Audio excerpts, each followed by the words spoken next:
and Bills Director of Player Personnel Terrence Gray are among the names that they have requested to interview. President of Football Operations Chad Brinker leads the search. He will have final say over the roster. College football playoff action picks up tonight, the semifinal, the Capital One Orange Bowl between Notre Dame and Penn State, kicking off at 6:30 on ESPN. For all your foundation repairs and waterproofing needs, visit USSTN.com. Breaking news at once on your home for the Titans and Vols. This is 104.5 The Zone.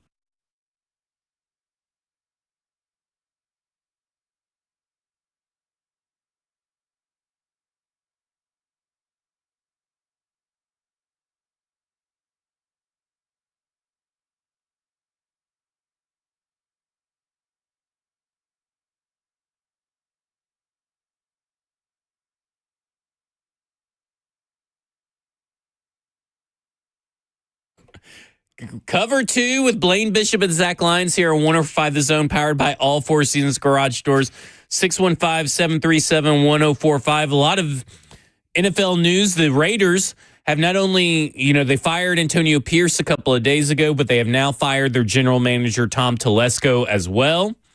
So they are out. Now they're going to be entering into the general manager race. Tom Telesco out of the Las Vegas Raiders. So that means now the Titans need a GM, the Jets need a GM, and the Raiders need a GM. That's still not a lot of job openings, and there are a lot of worthy candidates to interview and hire. But you hate seeing more and more teams, maybe any kind of competition. And, of course, there's also Ian Cunningham, who was a finalist for Tennessee 2 years ago when they hired Rand Carthon, has been announced that he is going to interview for their vacant GM position as well. On top of that, Jonathan Jones says the NFL is reviewing the Titans GM job description, which could determine which secondary football executives will be allowed to interview for the role. So what that means is that does the NFL view the job description as a lateral move for assistant GMs? Remember, that's what I was saying. I said my wife used to work at the NFL. I don't know if this is correct. I didn't want to be speaking out of turn, but it's definitely something for to review by the NFL standards. But I don't know. It may be going in a wave where this is starting to become what people are structuring their front offices. Right. I think this is because technically, I've been doing research. I've been trying to find some kind of team that has this similar setup. I don't really know what Rod Wood technically does as far as it goes with salary cap and stuff. But if you go look at Brad Holmes' description of general manager, he reports to Sheila Ford Hamp and Rod Wood. Detroit Lions. Of the Detroit Lions and Rod Wood. So he doesn't just report to Sheila Ford Hamp. He reports to someone else and Sheila Ford Hamp, and that person is the president of football and business operations. And that is Rod Wood. So that is kind of a similar setup right there. Not exactly the same, but a similar setup. And if I'm the Tennessee Titans and I'm getting, I guess, investigated or looked into, I would be pointing over to that kind of setup. But Ian Cunningham, who is from the Chicago Bears, is the Bears assistant general manager. He was been their assistant general manager since 2022. He interviewed for the job here in 2023 and was a finalist. He started out as a Ravens player personnel assistant in 2007, then a Ravens area scout from 2013 to 2016, Eagles director of college scouting 2017 to 2018, Eagles assistant director of player personnel 2019 to 2020, and Eagles director of player personnel 2021 before he moved over to the general manager, assistant general manager job of the Bears. So he's got a really good history. He's one of my favorite candidates in that 2023 cycle, along with Ren Carthon and Adam Peters. But Adam Peters famously turned down the Tennessee Titans. But it's just, I tell you one thing. There's no connection to Brinker. No, not really. I mean, maybe you were in at passing, of course. The Bears, Packers, and all that kind of stuff. No connection with Chad Brinker that we know of. That he worked, actually. Yeah, they never worked. Well, I think the best way to say it is that they never crossed paths. Right. as far as in the same building. Okay. But it's just interesting. The NFL is reviewing the Titans GM job description, which could determine which secondary football executives, assistant general managers, will be allowed to interview for the role. Because what did I say? Well, Chad Brinker's the general manager, and really, you're interviewing as for the assistant general manager job. Mm-hmm. Now, they don't view it that way, but I believe they're going to have to provide a clear power structure and more. They're going to have to provide the NFL clarity, and they're going to have to provide them concrete evidence of this is how it's going to be and how it's going to run. They're in a little difficult bind because this isn't the first time the Tennessee Titans have been on the NFL's radar for their hiring practices. Yeah. So, and maybe that happens once they hire the actual candidate. Maybe they get, a candidate that does multiple roles, but their main role will be the GM job. So maybe that's why they want no clarity as far as the GM role, because they don't have a standing GM, by the way. And where are they at is the Rooney Rule part of this too, or no? Yeah. Well, they have so many candidates that I know they definitely qualify for the Rooney Rule regardless.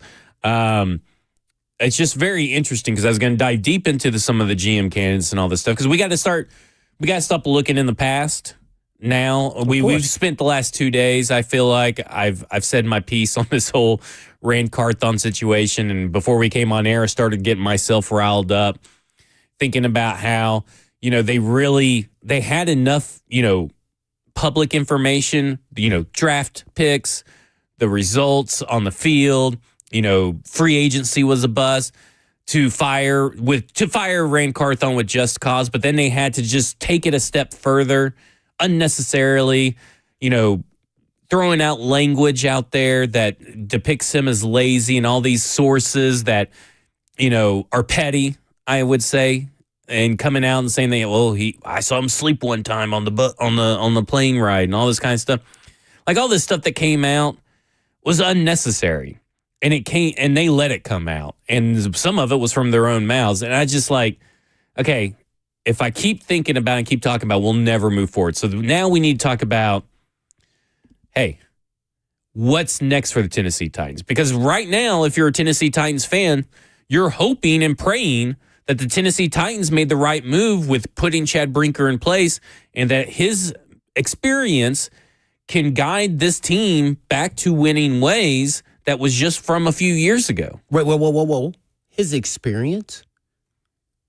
Has he ever had GM experience? Like we talked about yesterday, he's never been a general manager. Right. He's never been technically an assistant GM, but he has a background that has touched many aspects of GMing. Right. So, I mean, he's never you got been 13 years of NFL experience. You got 13 years of NFL experience. No, that's experience, but it's just like a coach. You're in the chair, but until you sit in that chair as the GM, as the head coach. He may have been the GM last year. I mean, let's be honest. Let me just say, with the way they set up that power structure, he was the boss of Rand Carthon already last year. So, I mean, they tried to make it seem like he wasn't, but when it comes down to it, what did Brian Callahan say? All three of us, they all three got GM experience last year, apparently. But I get what you're saying. He's never been a GM, and he's never technically been an assistant general manager. Yes. But he does have experience. But in a multitude of a lot of things. But has he ever been able to put it together? Right? I mean, we don't know that, right? Right. And maybe hence then you just made me think of this, of why we're where we're at. Maybe he had the power and said, guess what? I like Cam Ward. And maybe Rand said, I like Shador, or vice versa. Yeah. Or I'd rather go down a different road of veteran quarterback. And then he said, So now it's about finding someone that aligns with him. Right. Because, listen, this is how the NFL works. And this is why you see so many coaches and general managers pull from people that are loyal to them. Rand Carthon did not do that. And where's Rand Carthon? Right now? And this is why I think nothing against Callahan as the head coach. Yeah. That's why I think they should have got a head coach. Guess what? You could have easily said our head coach is going to be de facto GM. That way it aligns everything, and then you're good to go. Yeah. I look at this. They don't do that a lot now. No. But that then you would have been able to kill two stones with one bird. So now it's about, okay, let's try to provide fans a little bit of hope that this will work out. I don't know if it will. I'm a little skeptical when it comes to, and maybe no fault of Chad Brinker himself, but I'm a little skeptical when things continue to kind of pop up like this, that a franchise like this, it will take a while for it to pull itself out. It will be a while before it finds success. Well, if you have some luck. You got to have some luck. That does happen on occasion. That and you get maybe, the right hire and boom, things happen. And maybe he is the right guy, right? I mean, like maybe right. He could be. Maybe Chad Brinker has this awesome AI model, this awesome plan, binders everywhere detailing how he wants this to run, and he is going to be able to provide the true clarity that we've really lacked over these last few years. Maybe that's what's going to happen. So I'm at least going to allow for the possibility that it will happen. Not discounting the fact of how it got to this point is a total and utter embarrassment and disaster. And the way that it was all handled. But now we got to push through it. And I look at it and I go, okay, who are they interviewing? What do these people have in common? What are they looking for? What are these guys going to bring to the table? What is Chad Brinker wanting this team to be? Is it just going to be the Green Bay Packers 2.0? Because they tried San Francisco. Well, they've tried the Patriots way. They tried the San Francisco way, the Bay Area way, I guess if you want to call it. And that was only like a 1 year. And then and now are they going to try to be the Packers of the South? Who's the guy they interviewing from the Packers? They haven't interviewed one yet. That's interesting. What? Well, Reggie McKenzie, technically. Okay. From back in the day. Right. Yeah. Oh, there's no. So far, no John Eric. I can't remember his last name. And then there's a Milt Anderson who looks like he is a legit long lost brother of Chad Brinker. Oh, really? And I haven't seen any Packers people any requests. That's the interesting thing, too. These are all just requests. I don't know of anybody that's actually accepted. Is somebody on there named Sullivan? No Sullivan. That's John Eric Sullivan who you're thinking of. Yeah. He's not on there? Not on there. Oh, I'm stunned. I said the same thing. I was like, I'm a little surprised. There are no Packers people so far that have just had a request. He hasn't requested any of them. Does he know something about those situations that we don't? Or maybe he's afraid that they're going to do exactly what he did. Maybe. But then I also wouldn't be interviewing Thomas Dimitroff.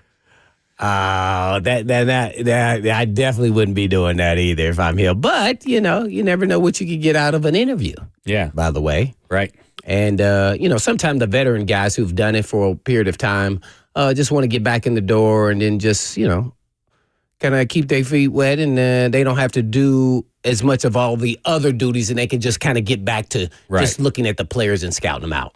So it will be interesting to see how this I don't think he's going to go that go. route. Somebody with experience.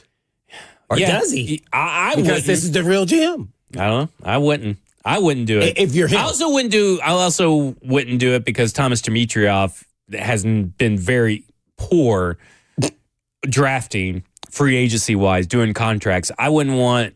Maybe he's learned something since being out of the league. He hasn't been in the league since 2020. Maybe he's learned something starting up Sumer Sports, which is an analytical company. Yeah, we've had him on here. So maybe he's learned something. I wouldn't trust it. I wouldn't go that route. But that's why you don't see. That's why you don't get. That's why you don't see a lot of guys get their second shot. There's a reason behind it, because you know why they got fired to begin with? They didn't get fired because they brought their team to a Super Bowl 3 years in a row. They brought their team to the dumps 3 years in a row. You can look at John Robinson for an example of that. I still believe that they should get another opportunity. I don't know, maybe at GM, but to be able to climb the ladder again, maybe one step down, and then if they're in the right place, right time, get another shot. At least one more. If you've had some form of success there as a GM, all good things come to an end. You're not going to always have success. I always thought this was really hard. How do you grade a GM? Because if you really look at how it, do you grade them? yeah, because if you look at it, what Rand Carthon did this year is really no different than what any other GM does, and it has almost the same kind of results, and he didn't get another year. No, 9-25 or whatever the number is. Yeah. Well, yeah. 9-25. Brinker was apparently, I guess, holed up somewhere for that 9-25. When we come back, we'll talk more about the GM candidates. We'll also talk about Mike Keith, who's become voice. Are we calling him the VOV? The voice of he was the VOT. Is he the VOV now? Voice of volunteers? Lucas floated around the idea of Vatva. Vatva. I don't like we're not really digging this. No, well, we'll just talk say the about Vat. that. We'll also have Coach Matt coming up at 2:20 p.m. This is Cover 2 with Blaine Bishop, Zach Lyons here, 104.5 The Zone.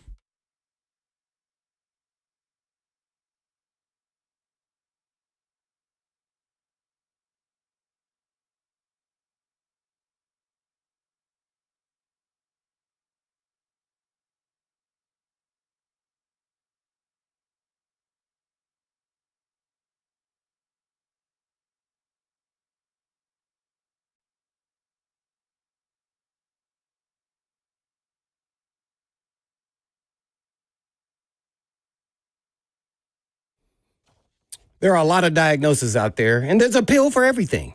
But not all diagnoses are accurate, and not all pills are good for you. Hey, it's Blaine Bishop. And when you get a diagnosis from European Auto Repair, you need to get a second opinion before you make a major decision. And Eurofix is the home for second opinions. So before you spend hundreds or even thousands of dollars on a European vehicle repair from a diagnosis, go to Eurofix. It can not only save your vehicle's life, but could actually save you from a lot of stress that ruins your weekend. And life's too short to get stressed out and angry. So be happy and go to Eurofix.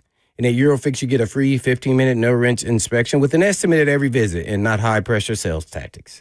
I also get a 3-year nationwide warranty and a free loaner car with every repair appointment. And at Eurofix, you never pay dealer pricing. Family owned for 26 years. Located in Franklin, Hundred Oaks, Murfreesboro, Belmead, and now Mount Juliet. And all you have to do is just give them a call at 844-EUROFIX. That's right, 844-EUROFIX, or you can just visit them online at myEurofix.com. That's myEurofix.com. Oh, Tom Blaine says you.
Cover 2 with Blaine Bishop and Zach Lyons here on 105 The Zone, powered by all Four Seasons Garage Doors, 615-737-1045 if you want to get in on the conversation. Of course, we have the F&M Bank chat on Zone TV, Twitch, Twitter, YouTube, Facebook Live. And so Mike Keith, it was announced today, will become the new voice of the Tennessee Volunteers, Big Orange Nation. Yeah, I mean... If the Tennessee Titans, congratulations to him. First off, but can the Tennessee Titans just can't have a PR win right now? Oh yeah, I didn't even think about. Oh man, he was probably the most steady thing they got going, man. Oh man, yeah. I was just thinking about how happy he would be to get. To call the games there. I think it's football and basketball, right, Jackson? For yes, he will do football and basketball. So and think about that he's leaving the Titans so much more, but at the same time, all good things must come to an end. Yep. At some point. And of course, he's immediately going to go into the Ring of Honor, according to a statement that Amy Adams Strunk put out. No ifs, ands, or buts. No waiting in line. He's going into the Titans Ring of Honor immediately, supposedly, according to Amy Adams Strunk. Oh, she came out with a statement? Yeah, she came out with a statement. Really long statement. It wasn't the Mad Lib that she usually uses for the coaching one. It was a different one. This one maybe sounds like it was actually written by her. It was a different AI? Yeah, bot. Different AI bot. This was Bot GPT. Let's go to Mayor Ron, who wants to talk about Mike. Mayor Ron, you're on with Blaine and Zach. Well, I wanted to congratulate Mike Keith, and it's very exciting to know that we'll be continuing to hear his voice. That's a pleasure in the state of Tennessee. I have something here that I'll give you an idea of. Let me see what you think. I think it's going to go a little bit something like this. Welcome to Nashville, Catherine Hickman, Assistant GM and VP of Football Ops in Cleveland. Also came from Philadelphia. Ian Rappaport just did a nice interview with her to talk football ops for the insiders. She's a football crazy person 24/7, just like Callahan, and she'll be the first female GM in the NFL, and Amy Adams Strunk will hire her and go down in history. What do you think? I mean, that's a possibility, Mayor Ron. She's obviously being interviewed. She's obviously qualified. If you start diving, there's not a lot out there on her, like not a lot of clips and articles that you can usually pull from. But just to give you some background on Brown's assistant GM, Catherine Hickman, who they've been 21 wins, 30 losses since she's gotten there. And I'm not saying that's all because of her, but she's part of the regime picking the players and handing out contracts and all that situation. She has 3 years as coordinator of football administration for the Montreal Alouettes, 1 year as their assistant GM, 2 years as director of football administration for the Toronto Argonauts, 1 year spent in the front office with the Tampa Bay Vipers, 3 years as football ops coordinator with the Eagles, and then 2 years as vice president of football ops with the Eagles, and 3 years as the Browns' assistant GM since they hired Andrew Berry over. So she takes a big picture approach to marrying the operations side with the scouting side, and has definitely been an asset for Cleveland. She also has worked very closely with ownership as well up in Cleveland. As far as what she did at the Eagles, football operations and player personnel, including pro and college scouting, contract management, player/staff development, and football research. She actually got started out as a corporate and tax lawyer in Canada, and she said her number one key to success is well-rounded skill sets, a good decision maker in multiple verticals, so multiple different forms of football operation, and to gather diverse opinions and make the best decisions. She's qualified, but she doesn't really fit technically the career as a scout, because he's really big. As one of the things that Brinkers on there, no. She's worked with the scouting department. And been in the scouting department and has overseen maybe certain aspects of the scouting department. Oh, okay. So I haven't found anything that says that she was an actual scout. Got you. And, he wants that background. He wants a top flight, top level evaluator from a consistent winning organization. not really the Browns. Major hand in setting the draft board. You won't really know what that is, who any of those guys really are unless you see like a draft video of them touching it. And their fingerprints are all over the roster. That's what he's looking for. So coming from the Browns, I don't know if she has the exact background he's looking for, but I do think that she will be one of the first GMs, the first female GMs in the NFL that we've seen. Adam Schefter put out a report saying that there was someone named Susan something in like 1963 that was technically a general manager of an NFL team. So this, I guess, will you consider it from the Super Bowl era or the merger? Oh, this would be the first female GM. Oh, yeah. Well, I don't know much about her or them going through the process. I like kind of seeing who the candidates are, and because you could say one thing, but it's also, as you know, when you're sitting in an interview, it depends on how you sell yourself and if you're a good fit and you have good chemistry with the actual people you're going to be working with. So with that being said, she may not have exactly what they're looking for, but she also could have an opportunity because, they feel like they have a great chemistry or vibe that she'll fit in this role, and then also won't be a threat to Brinker. So you just never know whether it's her or somebody else. I think my wife thinks differently on you than that. No, I'm talking about usurped it, but we all know how strong woman power is, right? Yeah, it's what my wife said. She goes, if I was Chad Brinker and them, she goes, I would be afraid to hire, and be afraid to hire her, and then she's any woman is what your wife was saying. Any woman, not just Catherine Hickman. Not just Catherine Hickman. Yes. Because just strategically, that's kind of the same thing like Thomas Dimitrov. I wouldn't hire anybody with experience, in that they regard. Are a threat to take your job. And Correct. In this case, we're talking about the woman power with Amy Adams as well as Catherine Hickman. And then once that happens, Brink, bye-bye. Yeah. So, I kind of look at, as I said, he's the job requirements, in quotation marks, requirements. Career as a scout, top flight, top level evaluator, major hand in setting the team's draft board of a consistent winning organization, and their fingerprints are all over the roster. So low level scouts and stuff like that. But we want to hear from you. We've got we got Mike Keith, obviously leaving as voice of the Tennessee Titans. Congratulations. What was your favorite call outside of the Music City Miracle? We all know that's number one. I like the 99-yard run from Derrick Henry. Oh, okay. Yeah, that one was good. I like that one. What about you? I don't know if I really have one. Man, they all were so good. You know what I used to love? When he just would say, "Touchdown, Titans!" Right. That did not sound like him, but that's what I used to love. It was pretty close. Maybe you should be the new voice of the Tennessee Titans. No, I can't. I can't do it. I can't do it. It's too hard. So we want to hear from you about Mike Keith. We want to hear from you about, what are you guys looking for from the next general manager? And do any of the names so far, pique your interest? We got Chiefs assistant GM Mike Bergonzi. We have the Bills director of player personnel Terrence Gray. Browns assistant GM Catherine Hickman. Colts assistant GM Ed Dodds. We have Reggie McKenzie, senior football advisor to the Miami Dolphins, but former Raiders GM as well. Buccaneers assistant GM John Spytek. Seahawks senior director of player personnel Matt Berry.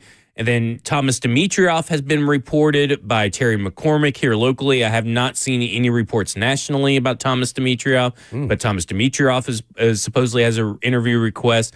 And then Ian Cunningham, assistant general manager of the Bears. So a wide range net thrown out there. Similarly to what they threw out the first time when they then cast a wide net to replace John Robinson and landed on Rand Carthon. So do you trust the people that are making the decisions to find the general manager? You have to. You have to have hope, but do you trust them? That's the key.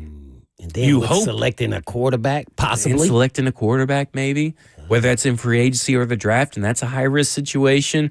Brian Callahan still has staff decisions to make final. If he's staying, we still, I know 3HL came on after us and they said that they've heard 100% that, Brian Callahan was Chad Brinker's guy.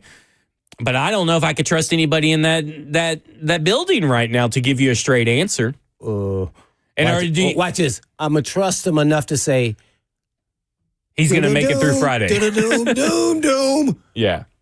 Brian Callahan's on the clock. There you go.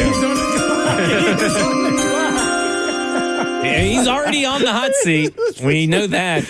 And I want to get to a report that Teron Davenport wrote on ESPN.com that has some interesting wording about Brian Callahan's job security. But first, let's go to Eason. Maybe Easton? I don't know. But Eason, who wants to talk about Amy Adams Drunk. You're on with Blaine and Zach. It's Easton? Easton.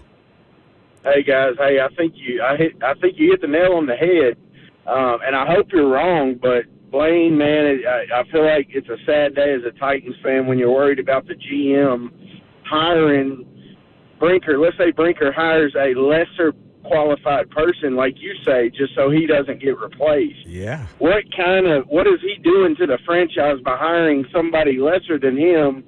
That way he doesn't get replaced. You're setting the franchise back even more. So now Amy Adams Strunk, by firing a coach and a GM every 2 years, hopefully she doesn't have the people at the top so scared that they don't hire the correct people that are going to make the right decisions. And I just want to hang up and listen to y'all. Well said there. So, what do you think about that? Yeah, I completely agree with that. I do. And that is what makes me nervous right there. And then it's never going to be him. And so, I think that's why I was talking about her circle. And only so many people are in that circle. And then naturally the people who are in, elevated positions when she comes in town are the ones that she's listening to. So I think sometimes you're getting a blurred vision of what actually is happening. And you don't have anyone being honest. Everybody's kind of leveraging themselves to make sure they stay in good position there so they can hold on to their job. So that's the conundrum that they're in at this point in time, at least Amy, and I just wish it wasn't that way. Yeah. That's the only thing, because it could go for a little bit good, but eventually that will then end too as well. Is it built for short-term success or sustained success? That's what you're looking for. We got some breaking news, Blaine. Breaking. Oh, what happened? This comes from Pete Thamel. Can confirm that former Georgia quarterback Carson Beck plans to enter the NCAA transfer portal per an ESPN source.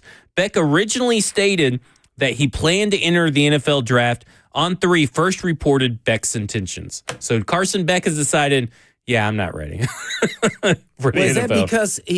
because he was injured with the elbow? It doesn't really go into any further details other than that, but I would assume that obviously he's probably going to make more money maybe next year than he would this year because of the injury. Right. You know what I'm saying? You're going to get the NIL money, and then you're probably going to be drafted higher because you're healthy than trying to get drafted while you're injured. Got you. That's what I would assume. Yeah, because before that, I would say, he would have been one of the, top 5 quarterbacks coming out, whether what round he went in or not. But, he would have been up there. And listen, I don't think he's a real NFL quarterback anyway, so. That's why I said top 5. Yeah. Well, he might have maybe in the this second round. Yeah, maybe. Maybe. You never know. Can have some good days, some bad days. But or at least this last season was, oh my gosh, up and down like a roller coaster ride. And I thought he was a Heisman candidate is what everybody was saying, but that was definitely not the case, except when he played Tennessee. Yeah. Yeah. Except when he played, right, Jackson? He looked pretty good that night. He looked like how they thought he was going to look all season. I was like, oh my gosh. All right.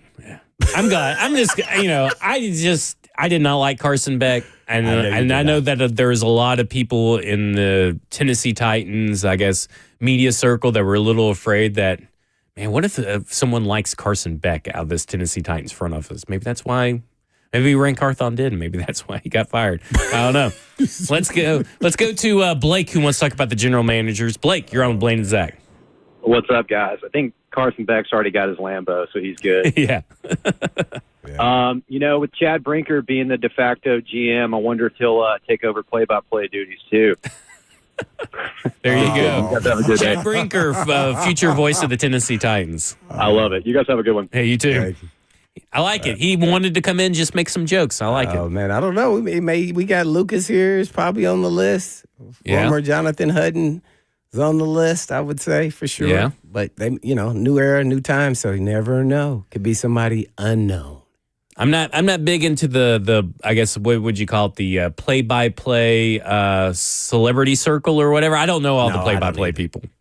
No, I just know people who've done it and have experience and is ready for a big role like that. And then, by the way, you're following the VOT. I know. Who wants to do that? It better be Nobody somebody wants with a to be lot the of guy experience. following the guy. Just ask Kalen DeBoer. Let's go to EB who wants to talk Tennessee Titans. EB, you're on with Blaine and Zach. Hey, fellas. One thing, if the guy who is replacing the GM doesn't want to should be hiring somebody smarter than him so that they get a record so that he could actually move up a notch, not trying to hire somebody that's not going to take his job. If he's thinking that, then he should be fired right on the spot. And item 2 is that they need to fix one side of the ball, either offense or defense. I know they say defense is good, but they're never there at the end. So, we ain't had an edge rusher since Javon Curse. So, trade back, get that edge rusher, and then, with all them draft picks, we can load up on some offense if we want to. But forget the quarterback, get the quarterback of the future. Probably any of those guys in the second or third round will be just as good as the first 2. That's all I got for you, boys. I'll hang up and listen. Appreciate that, Carl. Oh, no, EB. Yeah, EB. I appreciate that, EB. I look at it and I think, listen, the candidates that are being trotted out in front of, as far as requests that have been out there, they're all qualified in their own way. Yes. So I would say that if you were looking for someone out of this list that maybe could be a little detrimental to the success of the team because he picked someone because he wasn't afraid they were going to take the job from him, I would look at like a guy like Reggie McKenzie. But how much is he going to be on the road on the grind? Right. And because that's what you're looking for. And that's what's interesting when you start diving into a candidate like even Ed Dodds, which I made fun of Ed Dodds yesterday because he's Chris Ballard's right-hand man. And do you really want Chris Ballard's right-hand man? Right. But I started diving in, finding articles, finding research, finding quotes, watching videos. That dude grinds. I mean, no doubt. That dude is all about football. He works 100. Last year, heading into the 2022 draft, Blaine, he had that scouting department working from mid-December to the draft 136 out of 144 or 40 days. They had 4 days off. They were in there 12-hour days. 10-hour days on the weekends. 6-hour days on the weekends, 10-hour days or 12-hour days throughout the week. Grinding film. And they love it. And they love it. And what's interesting about Ed Dodds, and there's a lot more to Ed Dodds, but what's interesting about Ed Dodds is that his grading system for players stems from the same way that general manager of the Packers, former general manager of the Packers, Ron Wolf used to do it, Ron Wolf, one of the mentors of Chad Brinker. Right. Just how that all comes full circle. And now listen, Dodds wasn't raised in the Colts system. He was actually raised in the John Snyder Seahawks, Legion of Boom era kind of system. And what he does, he doesn't like complacency. He's relentless. He's a guy that came in and he was able to establish his own. He was given the reins to the scouts, the department of the scouts, and he was given the free rein to design his own scouting system and processes and put those in place. And that is something that Chad Brinker has said this new GM will be allowed to do. He'll be allowed to develop and devise and implement their own scouting strategy and their own free agency strategy. And that's something that Ed Dodds did with the Indianapolis Colts. So he'll just be bringing it here. So what is that strategy? Since he created it, Like, what is it? Do we know? There's a little bit of it. It's basically they dwindle it from everything from how they grade. So they grade on a scale from 1 to 9, and to let you know that Ron Wolf's grading system, he only had one player that was a 9, and that was Bo Jackson. But they do a scale from 1 to 9. Everything from how they write reports, how they do the grades, how much film they have to watch, what the processes are. He devises all of that and implements that with his team.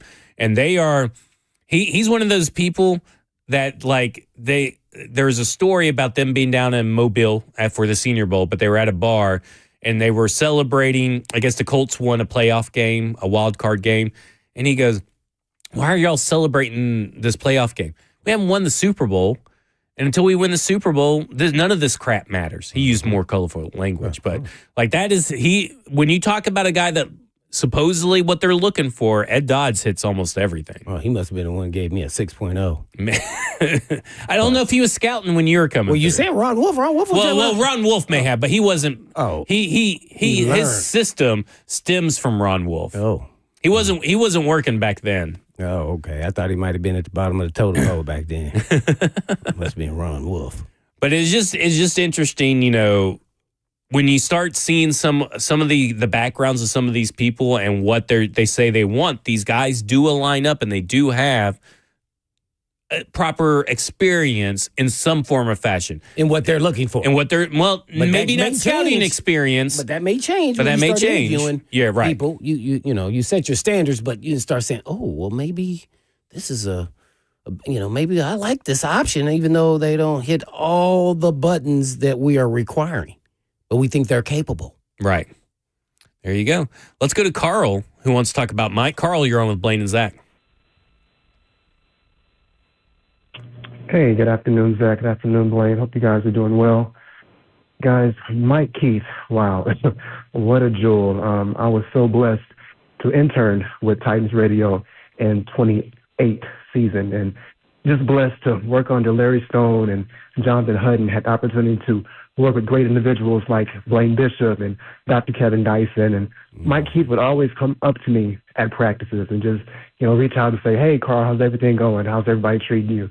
And Blaine, I don't know if you remember the Just Fisher radio show that we used to do Tuesdays at O'Charles and Brentwood.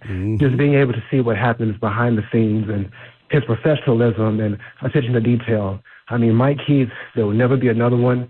It's a sad day for the Tennessee Titans, but I'm super, super excited to know about the next venture that he'll be doing with the ball. So God bless you guys. Have a great day. Yes, Mike Keith, the pros pro. He is. He's the pros pro. We'll be talking more about Mike Keith later on today. We're also going through the general manager candidates, Tennessee Titans, Brian Callahan, all that kind of stuff.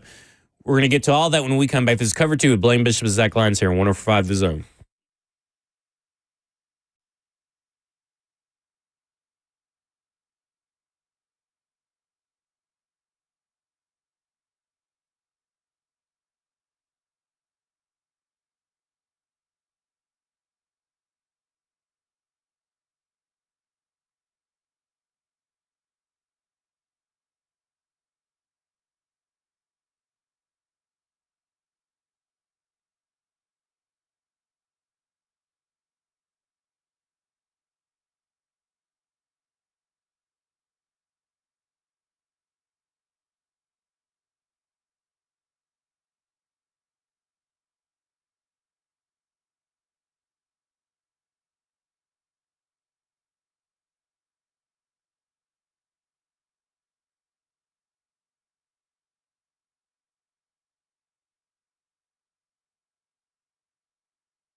Cover 2 with Blaine Bishop and Zach Lyons here on 105 The Zone, powered by All Four Seasons Garage Doors, 615-737-1045. What was your favorite Mike Keith call? Oh, yeah. We'd like to hear from you, Tennessee Titans fans. And also, how do you feel? You got GM has been fired, and now you've lost the voice of the Tennessee Titans. Who's next? That's what it feels like. It feels like, who's next? Let's talk about Tennessee Titans with Kenneth, who wants to talk about them. Kenneth, you're on with Blaine and Zach. Is Kenneth Adams? Yeah, hey, my question was for to get Blaine's thoughts as a professional. Yeah. What is it about the college game that'll allow somebody like a Will Levis to seem to be a great quarterback or a good quarterback, rock solid, that when he gets to the pros, it just absolutely falls apart?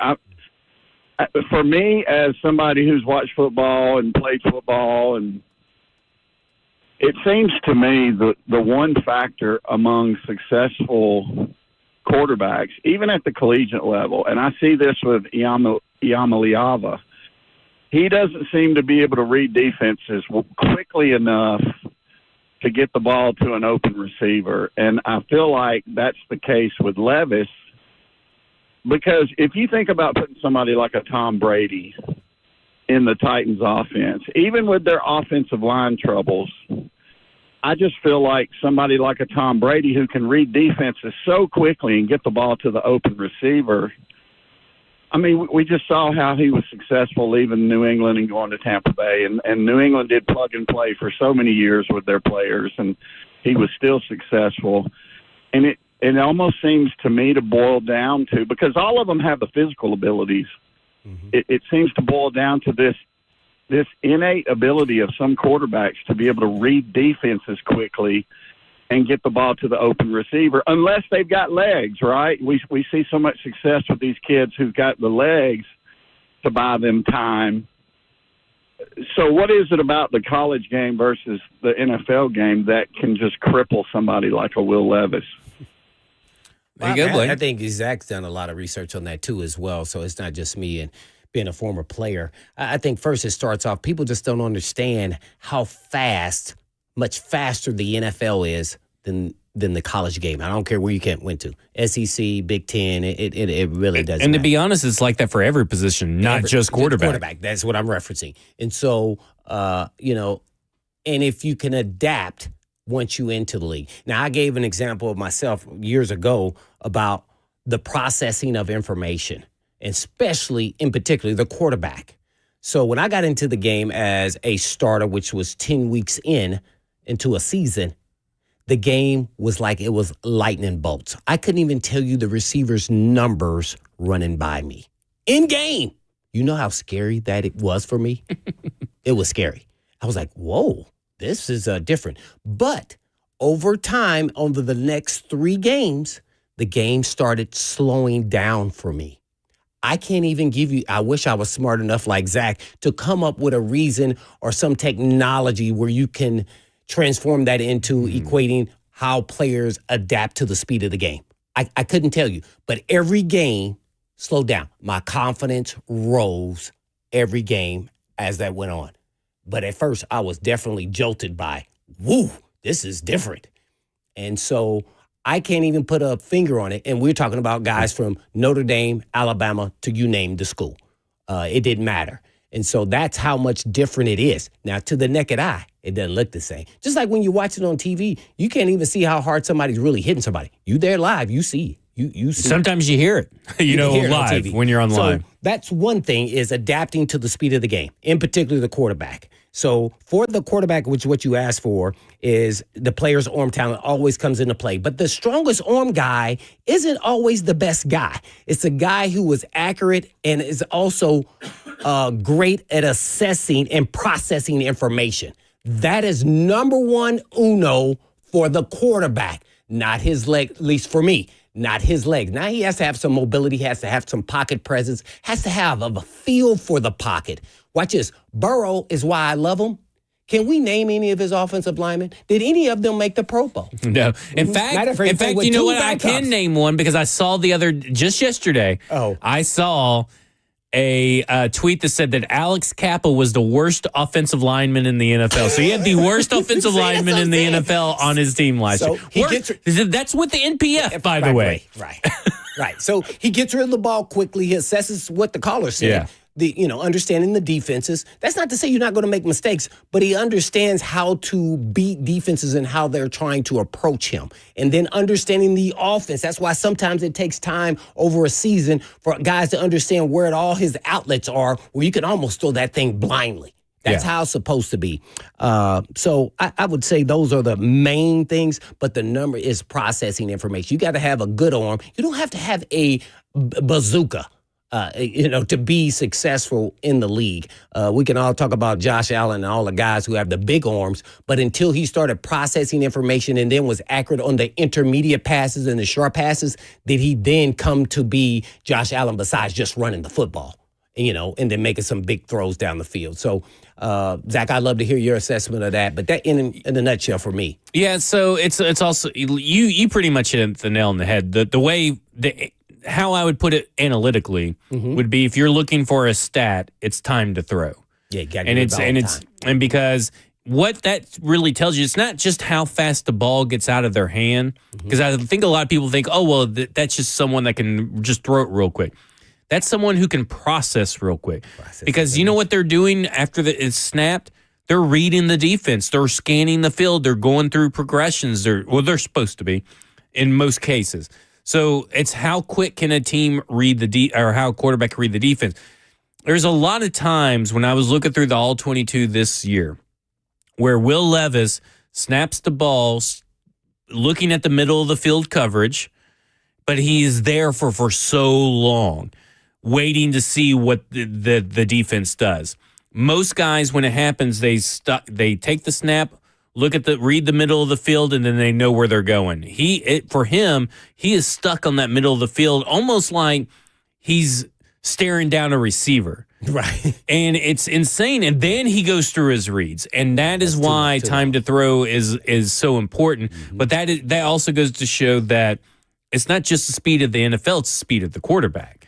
And he just doesn't have the speed of the his processing power is not as fast as how the defenses move. And a lot of times defenses recognize that, right? They know that you're kind of a slow processor. They know they can make you think an extra second or two if they put out this coverage and all this stuff. If they sit in the middle of the field, they know it's going to take you a while to get through your reads because you're still trying to read. Are they coming after me? Are they dropping back 10 yards? Or are they staying right in the center of the field? Like, to me, you watch the film on Levis, the way that I'm with the caller, fast processors is what I'm looking for in college. Yeah. I'm looking for the exact opposite of what you saw here in Tennessee because that's what you need. He got better, but it wasn't even to the level of average yet, and that's what made you a little nervous, at least for me. You probably already knew that, but I wanted to give him a shot because of all his athletic because you never know if attributes. he could get faster. And maybe he gets faster in a couple of years. You just don't have it here. He may, especially with that offensive line, and maybe that kind of hurt him a little bit, but he also hurt himself at the same time. Right. And a lot of quarterbacks, good quarterbacks can overcome bad offensive lines. Yes. Joe Burrow. All right. When we come back, we'll get to Jake and Alex. We'll talk more about the Tennessee Titans. This is Cover 2 with Blaine Bishop and Zach Lyons here on 105 The Zone.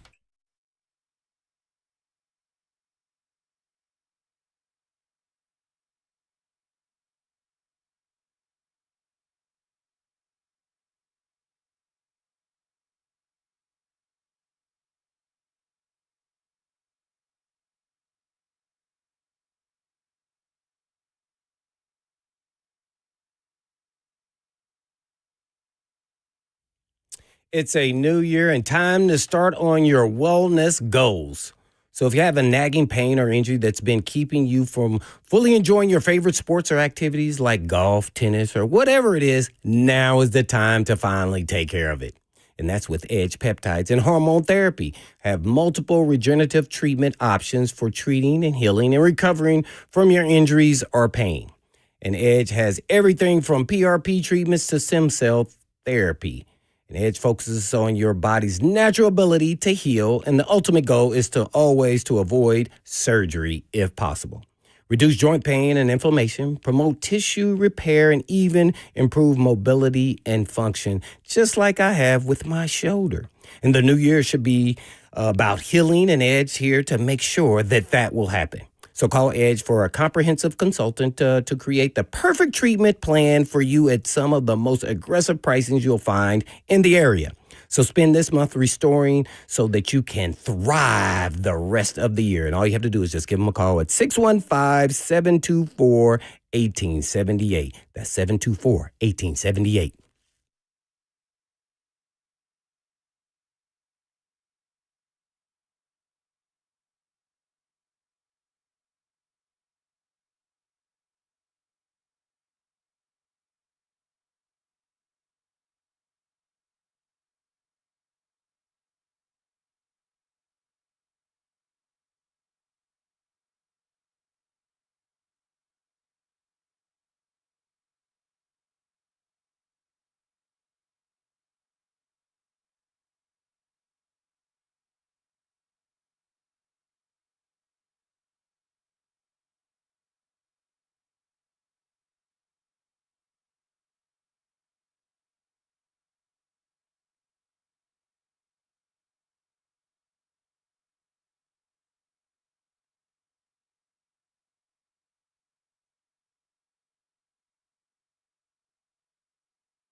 Cover 2 with Blaine Bishop and Zach Lyons here on 105 The Zone, powered by All Four Seasons Garage Doors, 615-737-1045. You want to get in on the conversation. We're talking Tennessee Titans, and Teron Davenport of ESPN put out an article out on ESPN.com talking about, everything that just happened, all the regime changes. But he had some interesting insight from Burke Nihill and Chad Brinker about Brian Callahan.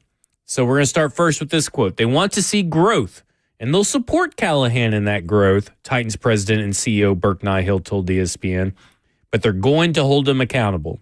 Okay, makes sense. But, seems a pretty, Does that mean 1 year? Yeah, that's what it seems like, I'm right? translating what that meant. That seems like, hey, you're on thin ice, buddy. Right? Right then and there. Yeah, that's what that said. We believe in Brian, and we think he's going to get there, Brinker said. This wasn't good enough, and Brian knows that. That's true. He understands that he and his staff has got to get better and do better. So now we're talking about accountability, get better, do better. All truth things. New regime already putting him, again, on thin ice. Just keep on cranking it up. Here's what was interesting from this article. Brinker wants the coaching staff to allow the younger players to gain valuable experience despite the growing pains resulting from the process. But the growing pains from playing second-year quarterback Will Levis last season helped lead to Carthon losing his job. Carthon losing his job. Right, so either you want to win or you want to let develop the players. They want both. They want their cake and eat it too. Yeah, that's what they want. There. They think they they're can trying do to win the both ways. Well, they think they can do the Packers model. The Packers have a quarterback. You've always had a quarterback. Because they have one of the youngest rosters over at the Packers, but they've also been able to supplement it with high-end veterans over a course of building a roster for 30 freaking years. And they were building the roster even when Aaron Rodgers was there. Because then remember he got upset because all the young receivers. Well, as soon as Rodgers left, they had already been playing 2 years, and he was like, okay, they ready to rock and roll. So I think that's a little bit different situation here.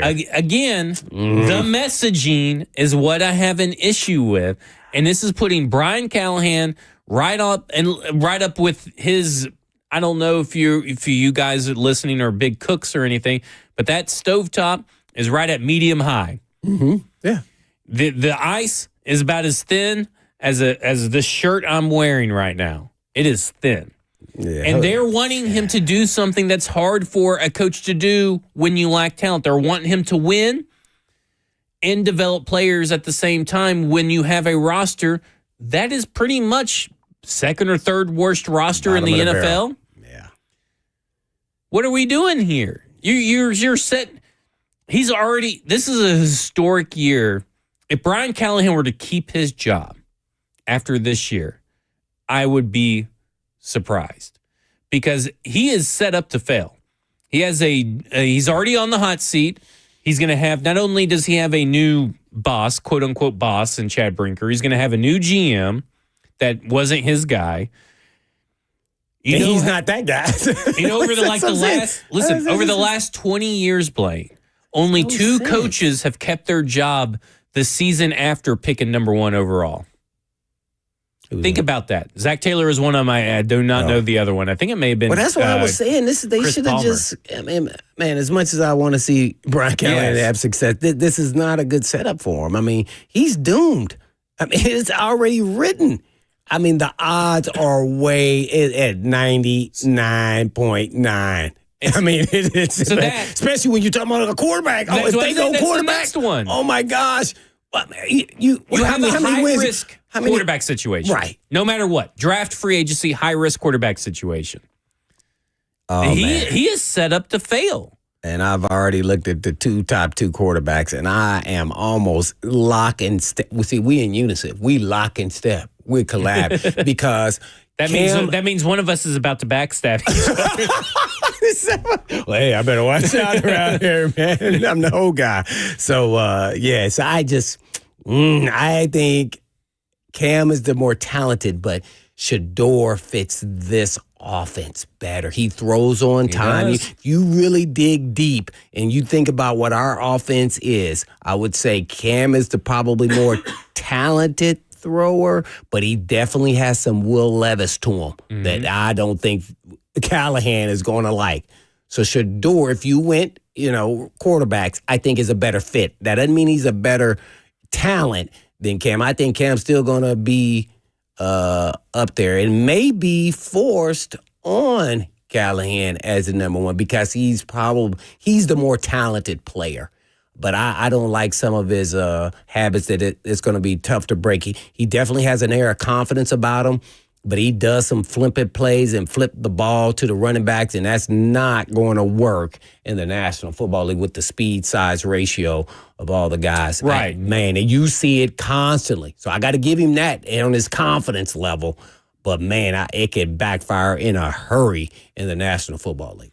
So, I look at this whole thing and I'm like, man, every historical stat or data point that maybe just is NFL weird coincidences, right?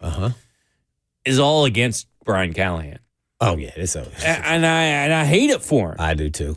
This is crazy. I mean, like, this is, again, you're because what do you think? I mean, we kind of touched on this a little bit.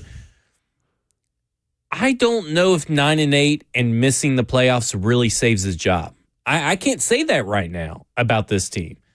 Do you think that saves his job for another year? Because that's a big, drastic improvement. But the way that this group has talked about, they always think that their teams are supposed to be 10 times better than what they were. Well, you know what? I think 9-8 does keep him here, especially if he does it with a rookie quarterback. Yeah. I think because then you say, okay, the upside here, the quarterback is going to play better. He's going to do well. And everybody now has a better understanding of what's expected in this offense. And the defense is playing better, got better pieces. So, yeah, I think he could at 9-8, even if they miss the playoffs. Yes, I do. I think because that's a huge jump. I think he could. But if it starts getting around that 6-7 mark, 7 wins, 6 wins, I think then it will be into question because there's a part of the organization they're going to sit back and say, well, we probably should have won 5 or 6 games last year if it wasn't for Will Levis and our special teams. And they just, certain plays that just wouldn't happen. So I know they believe they at least would have won 5 games, right? For sure. So I think there's a possibility. Yes, yeah, I think he should be able to. He should be able to keep his job at 9 wins. Never know what goes on behind the scenes over there. So let's true. talk about Johnny wants to talk about the college football playoffs. John, you're on with Blaine and Zach. Hey guys, thanks for having me on. No problem. Hey, college games coming on this weekend. I'm excited to watch some of these prospects, come on. Abdul Carter, saw today that he's actually going to be playing tonight, so excited to watch him. I know you guys are a big fan. Yeah. Yeah, if for some reason this coaching staff decides, hey, that's our guy we want, he's the best talent, we're probably going to be looking somewhere else down the line for a quarterback. And one I haven't really heard talk too much about because it might be like a sour spot.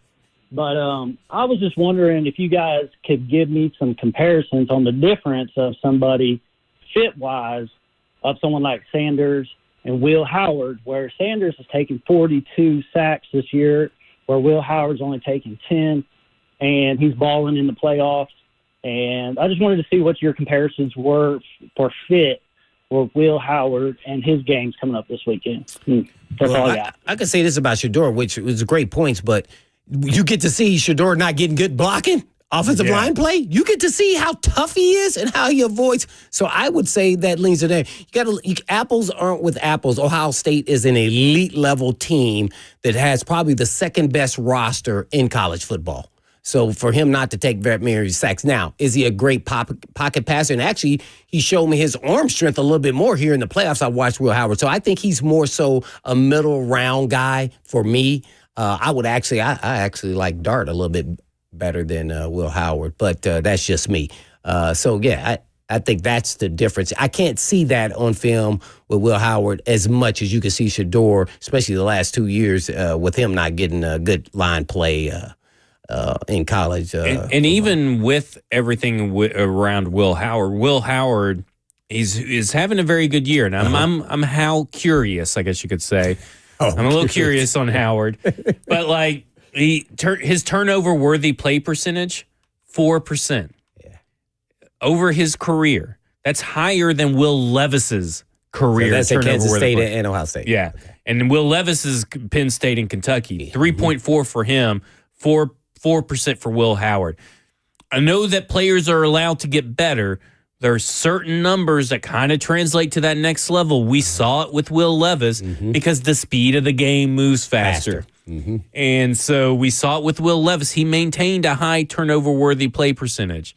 Putting the ball in harm's way isn't really good. By the way, Cam Ward, same career turnover-worthy play percentage as Will Levis, to your point. But you don't want to get caught in the moment real quick with if Will Howard plays really well. That's going to elevate his stock. You got to be careful during this time and trust your process when you're in the scouting department. I'm not watching it like the scouts. I'm really just now revving up now. I haven't watched a ton of games of Will Howard, but I've watched enough to say that he's probably more a mid-round guy. If from my estimation, without going all detailed into what he's done over the last couple years, even the year before there at Kansas State, before Ohio State. Yeah. You always got to look at the big picture. When we come back, we're going to talk about the big picture of the Tennessee Titans with Coach Mack of Titans Radio. This is Cover 2 with Blaine Bishop and Zach Lyons here on 105 The Zone.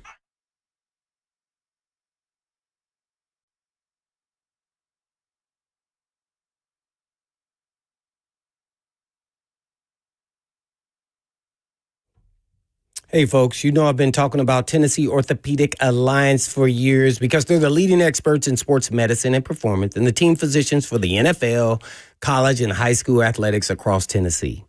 And TOA provides sports medicine coverage to more high school and college sports teams than any orthopedic group in the state of Tennessee. They have 29 locations throughout the state and over 100 physicians throughout Middle and East Tennessee to take care of all your musculoskeletal needs. And TOA has 11 urgent care locations with walk-in availability 7 days a week. They offer direct access to sports medicine and performance, physical therapy, and nutrition, personalized rehabilitation plans to enhance mobility, reduce pain, and improve overall physical function for patients recovering from injuries or surgeries. And TOA also offers sports performance training, a specialized program designed to enhance athletic performance and provide tailored training solutions for athletes at all levels. So please check out their services at TOA.com. Yes, that's right, TOA.com.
Cover 2 with Blaine Bishop and Zach Lyons here on 105 The Zone, powered by All Four Seasons Garage Doors. You may be a little confused because we normally have Coach Mack on Tuesday, but some big changes happened then, so we had to make sure that we talked to Coach Mack this week, and it happened to be on a Thursday, and he's, of course, brought to you by Two Rivers Ford, the South's most trusted Ford dealer.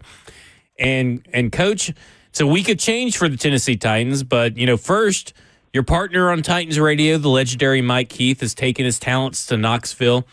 Give the listeners some insight into maybe the work Mike Keith puts in that they don't necessarily know about. And also, got to ask, what's your favorite Mike Keith moment? It doesn't have to be a call. It could be anything. Well, I mean, I was on, not knowing that this was going to happen, but I did Mike Keith's show for him in Knoxville at the beginning of the week. And they asked me that. They asked me what my most, if I could share a story, with the listeners about Mike Keith. And I said, you know what? I really can't do any story justice because Mike Keith is perfect. Well, here's what we've got. I mean, and with today's announcement, you saw Amy's announcement too, which was just absolutely fabulous. Mike Keith is an icon. He's an icon, with the Titans organization. He's an icon with professional football in the state of Tennessee because he was here from the very, very beginning. The number of things that he's done for this organization and the love that he has for the Tennessee Titans is immeasured. I mean, one of the big reasons that I decided to come back and embark upon a broadcasting career was because of the respect that I had for him when I was coaching here and knew how much respect that he had for this club and the professionalism that he attacked the broadcasting part of it with. And, when Amy, now I've been fortunate. This will be starting my 17th season with the Tennessee Titans organization. And I've been fortunate to have worked very closely with three people whose names will be on the Ring of Honor in that new stadium. And Jeff Fisher, Floyd Reese, and now Amy Adams-Strunk has made that announcement about Mike Keith. That's a special feeling for me. I know it's a special feeling for Titans fans. And I'm very, very happy for Mike. He's going back to his roots. You get certain chances in your career, the opportunities, but Mike Keith poured everything he had into the Tennessee Titans and into Titans Radio. That's why it's the product it is right now. He's been incredible, and I can remember there's so many moments that I think they're pulling in like a clip, a bunch of clips on 3HL, and all this kind of stuff. They're working hard finding through all of them. And I was in the room with Joseph, and I was remembering all these moments, the sacks, the touchdown. But that 99-yard run from Derrick Henry's will always stick out in my mind as one of my favorite calls by Mike Keith. Here's the other thing about it, about being the color analyst, for Mike Keith. For all of these years that I've done it, you always know when there's an iconic moment coming up because you can tell, and Mike Keith is so dialed in and in tune with what's happening on the field that as a color analyst, your job is then to step back and let everything of that soak in because Mike Keith captures those moments. And, for people that aren't watching on television, that are just listening to the radio, you've got a chance on radio to paint a visual picture for people that are listening, and Mike Keith does it better than anybody else. I mean, it's just amazing, and I loved being his color analyst because he allowed you to work and to be yourself, but at the same time, I knew that when he got on a roll, let him roll. We're on with Coach Mack of Titans Radio, and he's brought to you by Two Rivers Ford, South's most trusted Ford dealer. I know everybody's been talking about Mike Keith and the favorite calls, but what are, on the personal side, what are, one thing that you will miss most about just being around him? Blaine, and I think you can relate to this, having been a player at a high level. You always appreciate those guys that you work with that are prepared and are very well prepared and are prepared and are as dialed in and are as dedicated to what's going on as you try to be, as you are. And what Mike Keith set a standard for Titans Radio that everybody understood, and that's why that group has been together so long. Everybody understood there was a standard to be met, and Mike Keith was never, ever above Blaine doing anything and everything that it took to make not only the broadcast work, but to make everything that we did concerning the Titans be the best that it was. Whether it was the OTP, whether it's the draft, whether it's the interviews, anything that he did, he made sure that everybody was on point doing it, and I appreciated that. No doubt about it. So you're now going to have two gentlemen that will leave that you have worked with before, Mr. Ran Carthon. What were your thoughts when you saw that Ran Carthon was not going to be the GM? How surprised or not surprised were you when you heard the news? Well, look, this business that I've chosen for my life's work, it happens. Mm-hmm. I know it happens. You don't get conditioned to it, but you learn to understand that it happens. And again, I can feel it on a very personal level because it happened to me. Mm-hmm. I mean, the higher up you go up the flagpole in this business, the harder the wind blows. And so when when you get to the top of it, and all of a sudden you are told that you're not going to be doing that job anymore, it's a hard thing. And it takes a while for it to sink in for you. And I'm talking about me personally.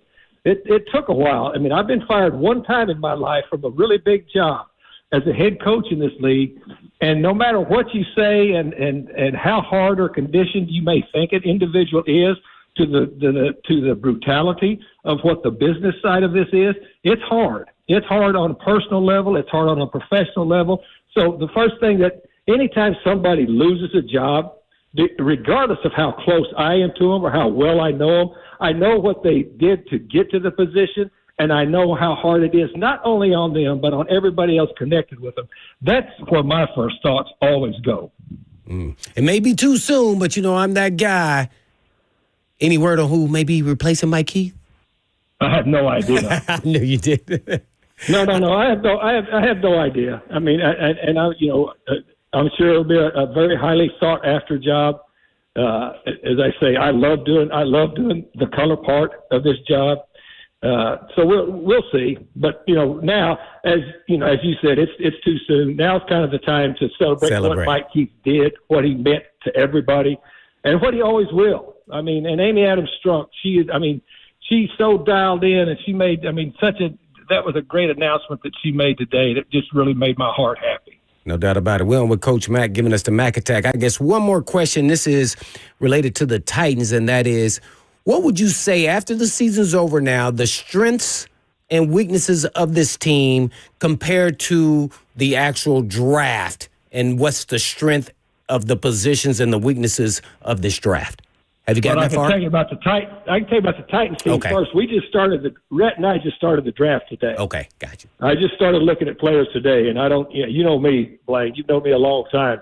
I don't comment on players until I've really studied them and looked at them. And we just started with the running backs today. So I would be way out of base trying to tell you exactly what the strengths of this draft were. I can tell you in a few weeks. I'll be able to tell you that now. This football team, yes, you need very much more consistent play at the quarterback. You've got to get your offensive line completed, especially on the right side of it, and then you're going to need to replenish some parts on defense. The linebacker situation, it'll be because of injury, you played a lot of people, but structurally the thing you've got to fix. You cannot turn the ball over as many times as this football team turned the ball over this year and expect to win on a consistent basis at all. And also the penalty part of it. To me, when you look at it, and I think any football person would look at it, and I think you heard the head coach say this. I mean, the turnovers and the penalties by themselves were enough to keep you from winning games. And then, of course, clearly 3 games in a 17-game season is not enough wins, and that's what we're all judged on. There you have it. Coach Mack giving us the Mack Attack. Coach, when you're a head coach like Brian Callahan and you're going through maybe the season of change that you are, how difficult is it for him to navigate all this, not knowing right now, jumping into the offseason, not knowing really right now who the GM is and what the new draft processes and strategies may be? Does he just, grind film and, worry about the coaching staff for now and just, wait until the new GM's in place? Or what is he doing in this moment? No, Zach, they've got personnel people in place right now. And Chad Brinker's here. He's been involved in it. I mean, there is a whole group of people that work on this all year. So it's not like, that if one person leaves that anything stops. Nothing stops in the National Football League. So, yeah. I mean, I think, he said, he went through, he visited with all the players first. So that's what you do. You visit with the players first. Then you spend time visiting with the coaches. You visit, you talk with the ownership. But as far as what coaches do, coaches right now are in the process of evaluating their players as to the ones that they had last year. And then, the personnel department is the one that brings the players to the coaches and say, now, here's who we need to start looking at. But all of those things, you still got people in place. That stuff is still in motion. It's not like anything stands still. Outside of quarterback, where do you think the biggest change needs to happen on the field? Is it really just as simple as the offensive line is number 2, or is there maybe edge rushers, maybe number 3? Well, position-wise, here's what you can never have too many of in the National Football League, the way the game is played today. You can never have too many people to cover. That's number one. You can't have too many, and you have to be strong up front on both sides of the line. But overriding and overreaching all of that, Zach, you've got to have consistent, competent quarterback play. I didn't say elite quarterback play. I didn't say exceptional quarterback play. I said consistent quarterback play. That's the one thing, and being able to take care of the football, and also to reduce the penalties that are non-competitive penalties. To reduce the unforced errors is huge, because those are the types of things that flip games, and we've seen them flip games here last year at too high a rate. What did you see from the growth over the year from defensive coordinator Denard Wilson? A lot of injuries, hit that particular unit very hard. But over the course of the year, where do you think he has improved, and where do you think maybe he needs to be improving for in year 2? Well, every game you call as defensive coordinator in this league, you start off, with base things that you put in, but you've got to be able to adapt every game plan. And then, he was faced with a great challenge, not only of having to adapt, to losing defensive people. He also had to adapt to the fact that the offense was losing people too. So, but Denard's been at this business a long time. He is not brand new at this at all. I didn't see any panic at all in Denard in anything that he was doing. But the thing that you learn, I was a first-time defensive signal caller as a coordinator at one time. The thing that you do learn, though, is how adaptable you have to be week to week when injuries hit your football team. That is the thing, because you're trying to work against an opponent, and then you're also trying to work with who you do or don't have. That's the thing you have to learn and adapt as a defensive coordinator that you never, ever know until you experience it firsthand. He's now experienced that firsthand, and so he understands what that challenge is now. We're on the phone with Coach Mack for his weekly Mack Attack of Titans Radio, of course, as well, and brought to you by Tours Ford, South's most trusted Ford dealer. Well, Coach, you talked about all the holes there, talking to me and Zach here already, but, could we use the word that now that you need a quarterback, it's pretty sure now that you need a quarterback, or to say the word that we are actually in the rebuilding process? And have you been a part of those kind of teams or at any point through your career? Well, yeah. When I went to Arizona, we were in that situation where we had to get you got to get the personnel up to speed. It's what you have to do, but it has to start. It starts with the quarterback. I was involved with it when Jeff Fisher took the Rams job. When we took the Rams job, the previous 5 years, Blaine, they had been 15-65. Ooh. Now, I'm not good at math, but 5 years into 15 wins, that's 3 a year. for 5 years. And so we dug into that. But you dig into it on a daily basis, and I absolutely have been involved in something like that and made it work both times. Mm-hmm. And you say, you were there with Coach Fisher, so naturally you've worked with him with the Titans as well. Kind of explain, when you're up top, the collaboration between coach, GM, and the people up top. How does all that function, especially when there are, disagreements and opinions? Well, I mean, when you're the head coach, you're in that loop. I mean, Yes. when you're a coordinator or you're an assistant coach, you're not in that loop. Okay. But what goes on, I've been a head coach, so I know, and then I've been an assistant head coach with Fish, where I was involved in some very high level decisions, and it's just like we're doing right now. But you have to, I liken it to the fact that the one time when I was a head coach at the Cardinals, that I was able to fly in an F-16 for about 86 minutes over the Grand Canyon with fighter pilots there that they train at the base there in Arizona. And before we got into that cockpit, and then after we came out of the cockpit, they have what they call a debriefing meeting, where everybody takes their bars off of their names off of their shirts, strip it all off. They call it nameless, rankless debriefings. And that's what those types of meetings you are talking about, is where you get in there and everybody talks straight about what went right, what went wrong, and more importantly, how to fix it. I've been in those meetings. That's how that works. Anything to follow up with that? Yeah, I guess, Chad Brinker hasn't been a forward-facing, figure in the Tennessee Titans very prominently. So a lot of fans may not know much about his background, much about who he is behind the scenes and how he is to work with. You've been around him, you've interviewed him, you've talked about him. Give the people a little bit of like the 411, the information on Chad Brinker that they may not know. Well, he's been in the league. He was with Green Bay is where he cut his teeth in this league, and you sit and you visit with him. He's very bright. He's very smart, very intentional, understands. When you talk, as I said, my role here, we interviewed him. We had an OTP with him when we got to the Senior Bowl. That was his first time, and he started explaining, what he had done at Green Bay and the things that he had done. To not what he had done, but the things that he had learned, the people that he had worked under and been with. I mean, he's got a lot of experience, and so you come away from that session sitting there talking with him, going, this is really a bright guy. Now, when you start to on a day-to-day basis, that's not my function up there. But I do know that when you get a position like that in this league, you have to have some water in your bucket to have gotten here. And so now, I mean, clearly he's got much more responsibilities, and so we'll see much more authorities. But I mean, he's very, very qualified, and he's very, very bright. I can tell you that.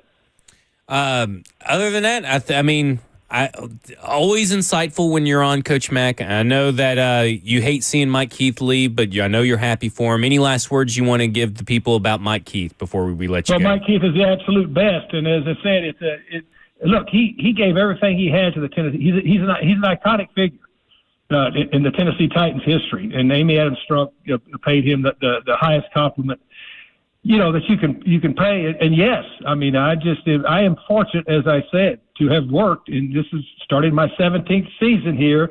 Mike Keith is right up there with Floyd Reese and with Jeff Fisher as to the impact that he had on this franchise, which is a big, big impact for this franchise, this city, and this fan base. We're all fortunate to have experienced Mike Keith.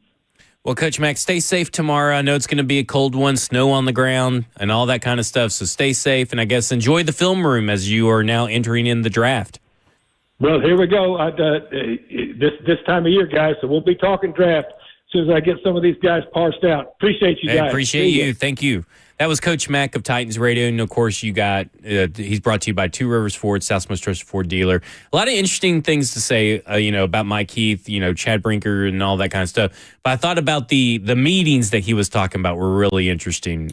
Blaine. Yeah, especially, when you're trying to collaborate, because, I think we all understand the word collaboration, but we all know, especially you're talking about men that's up in that room and everybody has some form of an ego, and to get someone multiple people onto the same page is always difficult to do, especially when you're talking about football and things that are going to impact the team. So eventually I wanted to kind of get into how the person who is the final say-so and how much do the people sitting there, do they get to give their honest opinion, or do they just kind of follow the lead of the person who has the call? Because it doesn't matter at the end of the day what they say is what's go, whether that's the GM or the president or CEO, whoever that may be in that room.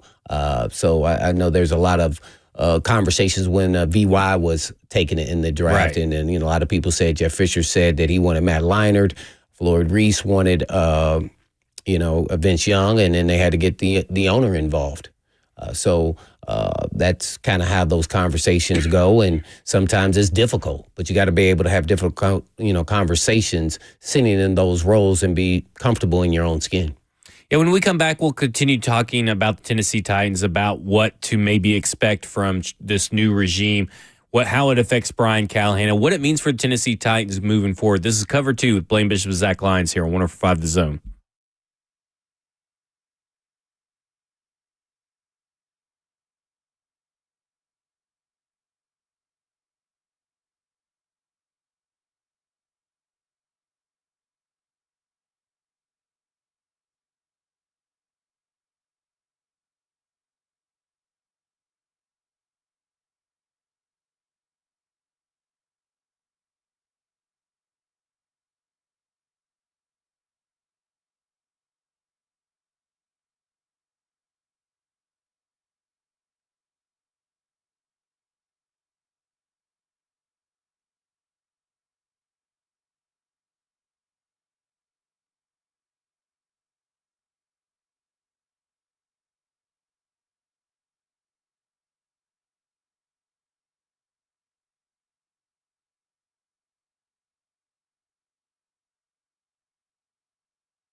Cover 2 with Blaine Bishop and Zach Lyons. Some classic Lenny Kravitz there. 104.5 The Zone, powered by all Four Seasons Garage Doors. 615-737-1045. I want to get away. I want to fly away. Is that supposed to be? Is that got a hidden meaning, Jackson?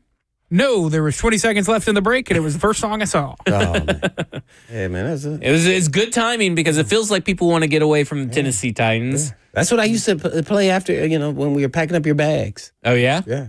Yeah? Yeah, I just want to get away.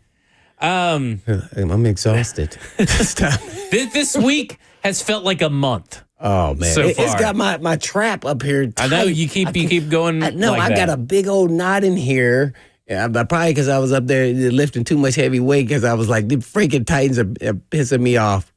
I mean, I wonder if Brian Callahan has a trap issue like you right now because you know that. I mean, this is this isn't really what you signed up for, right? Dang, man. And now you're being in. It's just everything has. Unfortunately, everything has gone wrong for Brian Callahan, right? Yeah. The GM has gotten fired because the quarterback wasn't what he thought it was going to be. Who hired him? Right. Yeah, the guy who hired him. And now you're looking down the barrel of still a depleted roster while you got Chad Brinker saying we want the coaching staff to allow the younger players to gain valuable experience despite the growing pains resulting from the process. But the growing pains from playing second-year quarterback Will Levis was what led to Carthon losing his job. That's conflicting. That right there, so you want me to play the young guys, and so which means we probably won't have a better shot of winning until they get experience. So Rand Carthon got fired because Will Levis didn't develop. Mm-hmm. It was Rand Carthon, the quarterback's coach, the offensive coordinator, his off-season trainer, I don't understand because guess who was in that room? Chad Brinker. And apparently everybody was all in agreement over Will Levis, or the reports. Everybody was in agreement with Will Levis. Oh, my. So I don't know. And then everybody's like, well, it's because they spent the money. Well, guess who's in charge of the salary cap? Guess who was involved in all the decisions? It was Chad Brinker. Again, I would just say you should have just fired everybody. Yeah, that seems like the better recipe. That's pretty clear here. He's dead man walking here. Callahan is the coach out. It's just, wow. This is yeah. Has a coach ever resigned? Yes. Someone just work? said that there was a coach that resigned. I cannot remember who it was. Okay, but how does that process work? Do they still get paid? Who is it, Jackson? Bill Belichick resigned as head coach of the Jets and took the Patriots job. Oh, that's right. Well, yeah, that was only for 3 days or something. Yeah. It's something like that. That wasn't. Yeah, he didn't do it for a season. He did the presser, and then literally a week later, he left. He didn't want to do the job or something. I don't know what happened there, but I feel like there was another one that resigned, but I can't remember who it was. And I'm just wondering what that process is like. So if you resign as a head coach after you've, let's say, coached multiple years and your contract is not up, do they still get the rest of their contract, or does the buck stop there? Oh, I don't know. That's an interesting question. That's an interesting question. I'm not sure on that. But here's how dysfunctional the Tennessee Titans are compared to maybe some other franchises that are considered dysfunctional. Earlier in the show, I said that Tom Telesco had been fired as GM of the Las Vegas Raiders. Dana Rossini reports, from what I was told, Telesco was fired mostly because ownership seems to prefer having the general manager and head coach more connected, like a cohesive partnership, rather than something that feels more arranged or forced. Brady has lots of influence in Las Vegas. Yeah, so he understands. Can we hire? Maybe we should be selling maybe some shares to Peyton Manning. Maybe that is what it needs. That's to a great idea. There you go. Good trigger there, man. But obviously, even the most dysfunctional franchises can somehow figure out what the best process forward is. What if that's Tom Brady's influence, as he understands that it can't work any other way? Yeah. All right, let's go to Joe, who wants to talk about Amy Armstrong. Joe, you're on with Blaine and Zach. I just want to dive into ask you all a question, man. Do you think Amy sits down with each of her higher staff members and one-on-one? Do you think she sat down with Rand and just have a one-on-one conversation? Do you think she then sat down with Brinkley, had a one-on-one, then sat down with the head coach and sat down with players and got a feel for what was really going on? Or do you think she's just got one or two people in her head telling her this is what she should do? Because it just seems like she's not giving the team either way, whether you're for Vrabel or against them, she's not giving anybody a chance to really, get into what they're doing. That's what you all's insight on what you think she's asking other people outside of football, or what's her mindset, if you could jump into her mind for a moment. I'll hang up and listen. Thanks, Joe. I don't think I'm going to jump in her mind. Yeah, he's jumping in her mind. She's not around. So when she comes in, I was kind of describing this earlier today. When she comes in, what is there? How many hours are there in a freaking week? She's here for 3 hours in that span. And so her information is coming from one or two people, maybe three. We don't know how many there is, but a few people. But she doesn't see the whole picture like most owners do. I mean, we're talking like she sees maybe one day of work, and that could color and shade everything that she thinks about a person. She could come in on a Monday and be like, oh, man, look at Chad. He's over there playing on his computer, and he's got that fancy draft board up there. He's got that algorithm. He's really working hard. And then she may have a hard time finding Rand because maybe Rand is out doing something else inside the building of where she's not at. And then she's like, man, he's really hard to get to. Yeah. Because she's not there every day. Yeah, well, hence then why we have these issues. If that's true, I have no idea how often she's here, but I think, your confidence and who you rely on for information continues to change. And so that's pretty clear and where you're getting your information, and that's how you're making decisions. Or it could be the other way, in that she changes her mind because things didn't go the way that they explained it should go, and she was disappointed, and then somebody had to go. And people in powerful positions, it's never their fault. It's always someone else's fault. Right. So that's how the cookie crumbles. That reminds me. Right. That's what happens. I mean, let's be clear. That's the pecking order in pretty much any hierarchy. So that's the way it happens. I was watching Kitchen Nightmares last night. It's a Gordon Ramsay show where he goes into these failing restaurants, right, and tries to help them out. And this particular season, it's about leading into the Super Bowl. So he's going to these failed or failing New Orleans restaurants, right? Okay.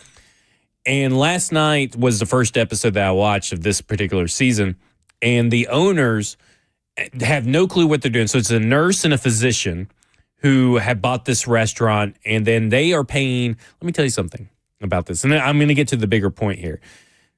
These people that they're employees, their loyal employees, are only getting paid like $40 a day, maybe not even that. And this place is trashed. It's horrible. All the food is frozen that they reheat, and all this stuff is terrible. And what she does is she comes into work, and this owner, I think her name was Bonnie, comes into work, and she'll help out for like 3 seconds, and then she goes and hides in her office, which was a total disaster. The husband will come in off work and will just sit at the bar and order food and won't help out anybody, even if they were in a bind. But you know who they blamed for their problems? Was everybody that was putting in the work. And you know what Gordon Ramsay said? We're cutting that bull crap out. And in the next episode, they showed the preview, he's putting her and him in certain job positions to let them know what their employees are going through. And that just kind of feels, all that to say, it kind of feels like what's going on here is that there's an absentee owner that will come in for a few spurts and then, make decisions when she doesn't have the full picture of what actually goes on in the building. Let's go to Tristan, who wants to talk about the NFL draft. Tristan, you're on with Blaine and Zach. Hey, thank you for taking my call on my break from work, but here's what we should do as a Titans organization. I tried to go down to the Titans facility and offer my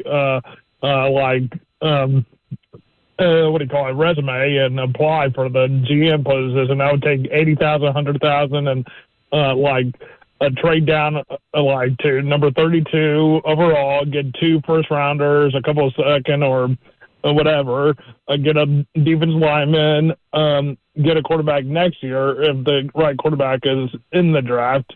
I would get a running back, Cam Scatterby from my alumni, ASU. I would get next year, the quarterbacks that are coming out next year are better than Cam Ward or Shador Sanders, and I'd get some wide receivers in this draft. And another defensive lineman and some linebackers, and just have another losing season, but you have 3 first rounders like the Preds do this year, and that's how I would do it. All right, there, Tristan. Yeah. Thank you. Tristan, you make it sound so easy. He did. He really. I'm like, we need to add you to the scouting department. I wish it was that easy. I really do. Because man, that would make it a whole lot easier. But oh my gosh, I mean, that's the thing, and we're going to talk a lot about draft strategy and all this stuff because a lot of people think that it's easy to trade back or it's easy to trade up and all this stuff, and it's not necessarily the case. But at the end of the day, we got a long season ahead of us, and it feels like we've been doing this for 3 months. Just this week has felt like 3 months to me. Man. I think I got a headache at this point. The snow is coming tomorrow. You guys need to make sure that you guys are safe. Careful. If you do not know how to drive in the snow, which 90% of Tennessee drivers do not, stay home. Yeah, just because I'm going to be on the road trying to get to work, and I don't need you guys running me off the road. And I know how to drive in the snow, so stay out of my way. Right. Because I'm afraid you're going to hit me. I'm also throwing Kentucky drivers in on there. Worst drivers on the road ever. In the snow. Kentucky drivers. 3HL's up next. This has been Covered 2 with Blaine Bishop and Zach Lyons. And in the meantime. And in between time. Peace.